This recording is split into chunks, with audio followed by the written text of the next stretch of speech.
सुनगावात श्रमदान करून बनवला वनराई बंधारा। जळगाव जामोद तालुक्यातील सुनगाव येथील गाव नदीवर कृषी विभाग आणि स्थानिक नागरिकांच्या सहकार्यानं वनराई बंधारा उभारण्यात आला। पावसाळ्यात वाहणारं पाणी साठवून ठेवण्यासाठी हा होणारा बंधारा उभारण्यात आला। यामुळे सुनगाव येथील परिसरातील भूजल पाणी पातळी वाढेल, तसेच शेतकऱ्यांना शेतीसाठी पुरेसं पाणी उपलब्ध होईल। दरवर्षी मोठ्या प्रमाणात पाण्याच्या तुटवड्याचा सामना येथील शेतकऱ्यांना करावा लागतो।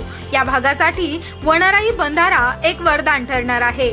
कृषी विभाग, सुनगाव ग्रामपंचायत यांच्या सहकार्यानं सदर बंधारा उभारण्यात येथील नागरिकांचं मोलाचं योगदान लाभलं आहे। ग्रामपंचायतनं साधन सामग्री उपलब्ध करून देऊन आवश्यक तांत्रिक मार्गदर्शनात हा वनराई बंधारा उभारण्यात आला।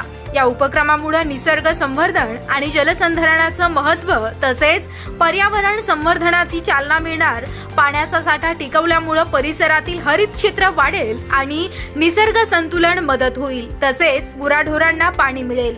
सदर बंधारा उभारण्यासाठी तालुका कृषी अधिकारी धीरज बाकोडे यांच्या मार्गदर्शनात कृषी सहाय्यक एस.जे. गव्हाणे, व्ही.जी. काळे, एस.एस. शेळके, सुनगाव कृषी मित्र मोहनसिंह राजपूत, गावाचे सरपंच रामेश्वर अंबडकर, संतोष कपले, चैतन्य राजपूत, अनिकेत कोथळकर, गौरव नानकदे, ग्रामपंचायतचे कर्मचारी सुरेश मिरटकर यासह गावातील बहुसंख्य नागरिकांनी वनराई बंधारा बांधण्यासाठी श्रमदान दिले।